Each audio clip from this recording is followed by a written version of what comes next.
We hope you all managed to forget the Dungeons & Dragons flop from 2000. Sorry for reminding you, but we must, as a brand new reboot is coming to hit the theaters. Yes, after 22 years of waiting, the movie based on the popular tabletop game will get a second role. For now, we'll tell you that the new movie is announced as better even than Game of Thrones. So stay with us in the next couple of minutes and find out all the known details. But first, let's make a quick recap on the previous Dungeons & Dragons films.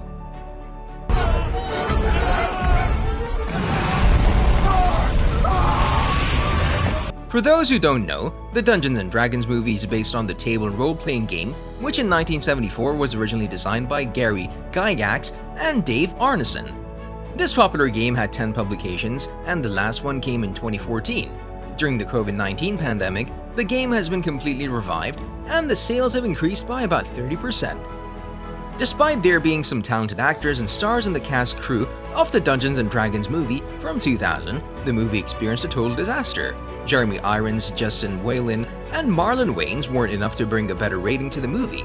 With a budget of $45 million, the movie grossed only $33.8 million worldwide and has only a 20% audience score on Rotten Tomatoes and a bad 3.6 rating on IMDb.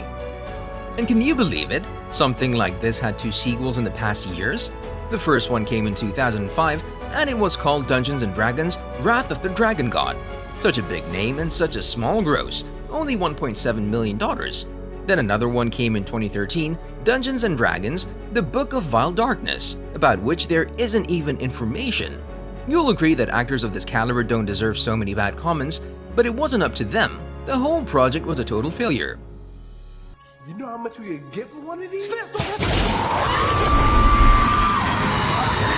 One thing that we can single out for the 2000 movie is Jeremy Irons' statement when asked why he did this film. He replied, "Are you kidding? I just bought a castle, I had to pay for it somehow." The story in the movie goes something like this.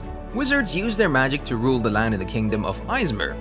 The fight between evil and good is presented by the young Empress Savina, whose desire is to use magic for good, but the evil Profion has some other plans. He'll try to utilize his powers to usurp Savina's throne and make the kingdom a totalitarian regime. Profion will hit that like button, just like you should if you haven't done so already. No really, Profion will manage to gain control over the Golden Dragons, while Savina sets out to win control of the even more powerful Red Dragons, gaining the alliance of the motley group of individuals in the way. The fans of the popular table game always wanted a whole new movie, and finally together we'll enjoy something that, according to the details known by now, should be a real blast.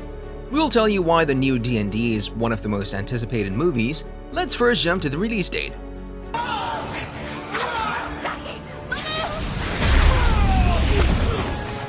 A lot of things happened before the filming started. In May 2013, Warner Bros. Pictures, together with Sweetpea Entertainment, announced a film based on Dungeons & Dragons, but the problems came only 2 days later when Hasbro, an American multinational conglomerate with toys and board games, issued a lawsuit by saying that they're already co-producing a D&D film at Universal Pictures.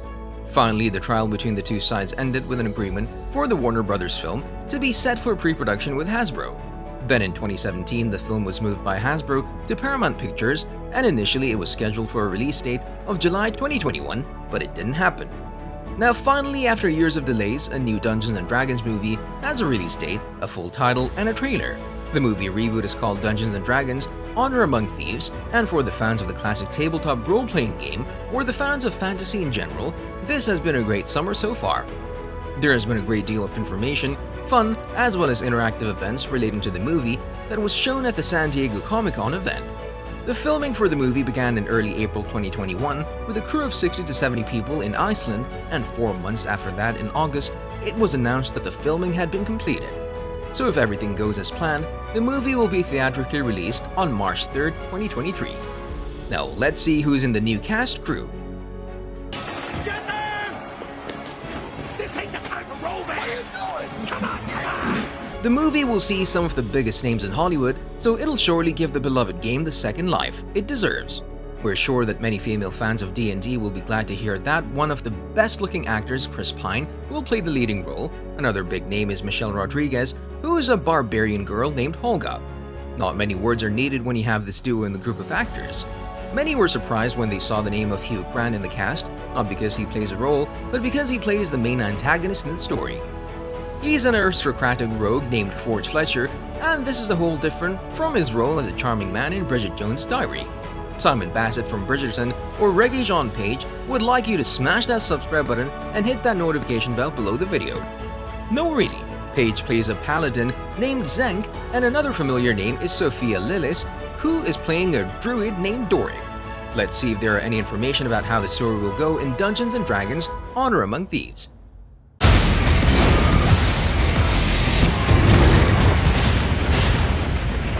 As the first full trailer was released on July 21st, we now have a better clue of what's gonna happen in the reboot of Dungeons & Dragons. The trailer shows a great mix of action, comedy, and classic rock that suggests this film may be a real hit, as it was announced. The official synopsis says that the film will follow a story about a team of thieves who will help the wrong person steal the wrong thing. So they'll have to fix their mistake to save the world, of course. Even though they're thieves, they won't let the ultimate evil take over their world. The members of the team are Elgin, a bard who's also the leader of the group, Holga, a barbarian girl, Zenk the paladin, Simon the sorcerer, and Doric, a druid. Chris Pine, who plays the bard Elgin, is not new in rebooted franchises, as he played great roles in rebooted Star Trek films and the Wonder Woman movies. The D&D may be another blockbuster series for Pine, as the Paramount studio will probably invest in sequels if the movie is successful. The actor shared why he decided to join the D&D project by saying that his nephew is a huge fan of the game. During the casting process for the movie, Pine and his family played around, and he said that everyone was excited. According to the actor, D&D should be played in every school. Hugh Grant also told the media why he joined the cast. In an interview with E.T., the British star who turned 61 lately said, "Because it was funny." He also added that despite his uncertainty about the material, the script made him laugh and that the humor was a bit appeal to him. This explains why Grant, who usually doesn't show up in big franchise films, has decided to play against type. It seems that the new D&D movie will justify all expectations, and the 22 years of waiting for a new remake will be worth it. In the end, one more piece of information we found that in the original script, the director was planning to include large crowds, but due to the pandemic, these events were reimagined and rewrote. Got this right? I know you don't. We also need courage. So let's hope that this won't result in a very different movie than Daley and Goldstein originally had in their mind. Let's just hope they were precautions and they didn't make any of the old mistakes. Thanks for watching. See you next time.